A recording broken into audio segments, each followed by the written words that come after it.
Now, and then we suddenly see it turning towards the towards Pakistan. So they say, oh, the Quetta Shura must have done it. The governor of Balkh says, it must have been the Quetta Shura, and if it's the Quetta Shura, it's the ISI. Presumption, presumption, presumption. Every time. I'm talking of the UN report that came out a little while ago, where Richard Barrett spoke, and I went to Barrett and I said, Richard, your credible sources you quote, each one when we investigate turns out to be an Afghan official. How come Afghan officials who've now joined you are suddenly God's gospel truth, and we who've been in a war with you for 40 years are not believed in? There's something wrong somewhere. And so the Secretary... Just let me finish yes. that. And then you get to another point. All of a sudden, after he finishes, another man stands up, literally on a pathway somewhere, and said, if it is the ISI, and it has been commanded by the government of Pakistan, any jackal hooting in Afghanistan suddenly becomes credible evidence. And Pakistan is, after all these years, we've given you the maximum renditions. We've given you... Do you know in New York why nothing happened on the 11th of May? I beg your pardon, on the 11th of September? Because you gave us a list saying, we think these 3 people, help us find them, may attack New York. We went out of the way on the 5th of September, they were handed over to you, and the Americans announced from Washington, and the White House said, fantastic, we've got the people that could have harmed us. And by God's grace, nothing happened. Maybe there were others who couldn't do anything. But 3 key people were handed over, if you remember, yes, on the 5th of September. Did you get thanked for it? No. Were the people told of America the reason New York has been safe is the Pakistanis helped us capture these people? So your point is that Pakistan, I don't mean to interrupt because you have such a wealth of information, Pakistan is trying to get rid of Haqqani itself. I have a 60-year investment in this country. I have given the best of my country to this country. We have done everything. We've talked about this before. Who do you think helped end the Vietnam War?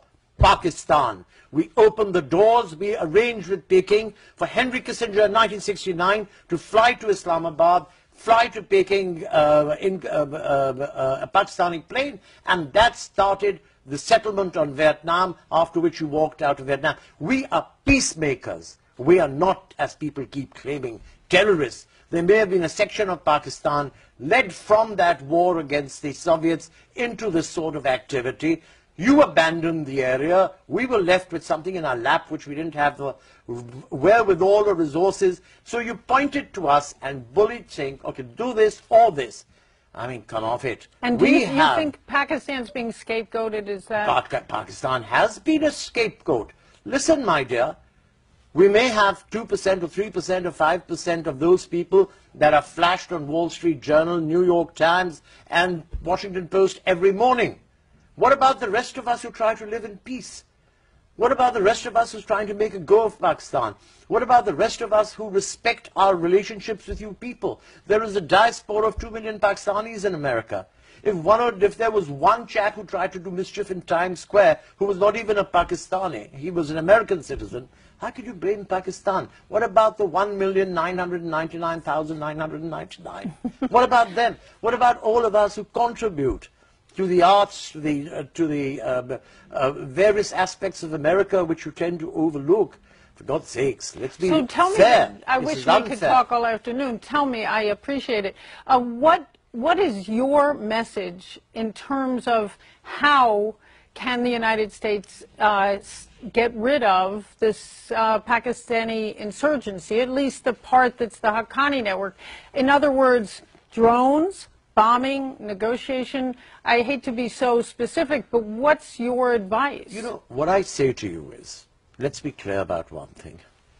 I don't know what got Admiral Mullen started to talk at this late stage, but if I was a president of a country, and one of my underlings, after retiring from duty or on the eve of retirement, suddenly said, blah, blah, blah, the first question I would have asked, you were 5 years or 8 years or 10 years, whatever, 4 years in that post. If you didn't report it then, I would say that is absconding from duty, isn't it?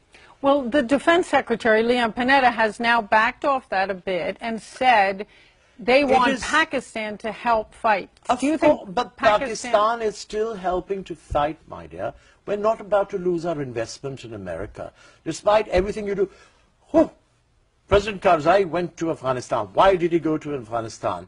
Because the battle in his mind is over. Having lost Rabbani, having lost even his own brother, he has now tied back towards the Americans a little more conveniently with Abdullah, who said, go to India. We love the Indians. We're talking to the Indians. We're going to try and make peace between India and Pakistan.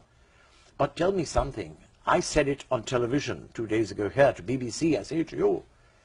Whether it's the Iranians, Pakistanis, or Indians, or anyone who comes to replace the Americans in Afghanistan will not be friends. The Afghans will call them enemies. Because when the Americans helped the Afghans against the Russians, they were called friends.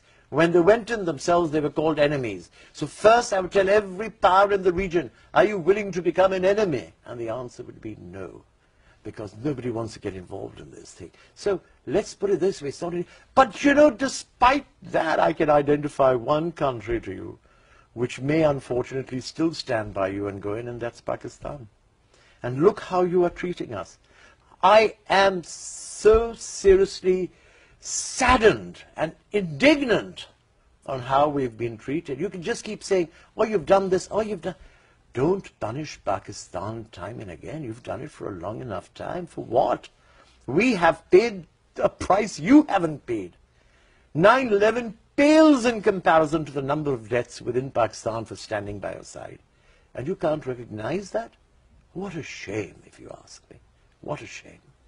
Well, we will have to go to the administration to respond to that. Please do. But thank you very much. I wish we could talk all afternoon. Thank you for a very comprehensive Pamela, discussion. I reiterate, we've got to sort this problem. Ultimately, remember, when you go into battle and you look around, you'll find few people standing, we'll still be there. But respect us, help our economy recover. We have wasted our economy on you. Mm-hmm. It's time now that you are making these accusations, and we shall stop making these accusations. And for what? We don't want anything for ourselves. And don't keep calling us corrupt and inefficient and mismanaged. That's part of the game called Asia. And you knew all of that. You have dealt with us for 40, 50 years. We may be at an all-time low, but we're there because we have lost our own powers by sharing them with you in a war that we have, seen the rear end of. But I say to you, and I say it very clearly, let's not go into recriminations. It's going to get us nowhere. Let's try and resolve this problem. In resolving this problem, you must have Pakistan by your side. In resolving this problem, if you talk to Taliban as a part of the solution, you can't have a dual policy, talk to some Taliban and not to some. If the question is that Karzai wants to talk to Taliban, then how do you decide which Taliban that is? All Taliban. And you have already talked to Haqqani, as you have said earlier, and I know that. And you've talked to... And there's so much more that I'm still not saying. Say more. No. Let's give peace an opportunity. Yeah. As I said, we are peace builders. I end this program with you, Pamela, by saying we opened the door to China. You remember that? Yes. That's what brought the end of the Vietnam War. We brought China and America together. Today, China is your biggest supporter internationally, isn't it?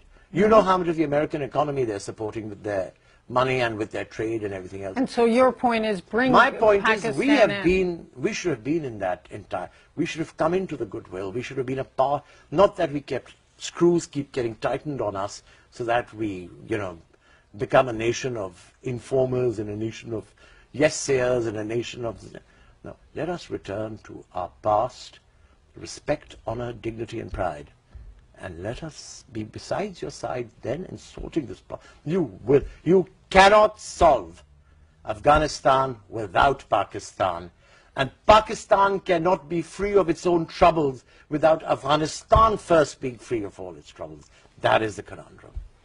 And on that note, and some good advice, I thank you very much for being with us. I thank Ambassador Haroon for a very insightful talk. We hope to follow up in the next few months. For CBS News, I'm Pamela Falk from UN headquarters in New York.